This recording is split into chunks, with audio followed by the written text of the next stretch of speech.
waktu itu semuanya Inggeris. Sejarah beliau pergi ke papan tanda ya, dan dia cat papan tanda yang menggambarkan legacy Inggeris. Jadi yang dibicara pada hari ini adalah penterjemahan daripada idealism yang beliau bukan bicara, tapi beliau hayati sendiri dan beliau lalui sendiri. Ya, sampailah kejayaan beliau membawa Islam in the center. Kita tidak boleh melihat Islam Stanford Rifle terkenal sebagai penjajah ulung di Malaysia dan di Asia Tenggara ini. Dan sekiranya kita melihat perkembangan ini dengan prasangka semata, mustahil kita akan dapat memahami apa dia sebenarnya kebangkitan Islam itu. Akhirnya Mahathir invite him come to the government.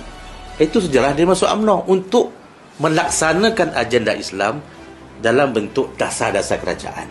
That was the history behind that. Mahathir invited him to come in. Dia tak pernah kerja kerajaan, tapi selama 10 tahun dia menghambakan diri dalam perjuangan membangkit kebangkitan Islam. Islam yang berada di pinggiran sudah menjadi sentral. Tiba masa dia kata, sampai bila kita nak menjerit? Ada peluang untuk melaksanakan dalam bentuk dasar. Dan dia merujuk tokoh-tokoh antarabangsa. Wajar tak wajar dia masuk kerajaan. Kerajaan waktu itu yang boleh laksana bukan PAS, UMNO. Tapi waktu itu kebangkitan Islam itu kita memikirkan bahawa pastilah dengan imej Islam yang dibawa pada itu, dia mesti masuk PAS. Tapi dia kata kalau nak laksana kena masuk kerajaan yang ada. So he joined UMNO in 1982.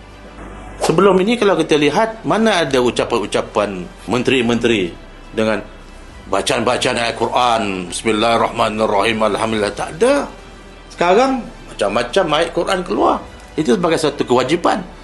Paling kurang Assalamualaikum, Waalaikumsalam. Itu paling kurang. Ini satu sejarah yang perlu kita, dan ini berkaitan dengan bukan dia seorang, tapi that generation. Itu sebab dia mengajak the same generation seperti Profesor Osman Bakar, lead Islamic University, Dr. Manu Manuti, lead IKIM, Ustaz Naghai, bantu beliau untuk memberikan tafsiran Islam sebagai ad-din. So that golden generation yang diperlukan, ya. Dan beliau perjuangkan Melayu pada zaman itu, ya. Kita masih ingat ketika beliau menjadi pimpinan pelajar di universiti. Kan waktu itu semuanya Inggeris, ya. Kan sejarah beliau pergi ke papan tanda ya, dan dia cat papan tanda yang menggambarkan legacy Inggeris. So nak kata dia pejuang Melayu, ya, he's proven. Cuma sekarang ni dia terpaksa mendapatkan satu tim yang memahami jiwa dan semangat beliau, menjiwai perjuangan yang beliau buktikan sejak zaman beliau at the age of 23 tahun. Subhanallah, mana ada, ya, dia berfikir jauh untuk membangunkan umat. Kita banyak rugi kalau kita menyusahkan beliau dengan kritikan yang bagi saya tak masuk akal, yang bukan benar, hanya rekaan-rekaan yang mendustakan sumbangan beliau, sedangkan in reality he is not like that. Ini bukan soal pengkagum ataupun menjilat dia. Ini persoalan faktanya. Bacalah sejarah.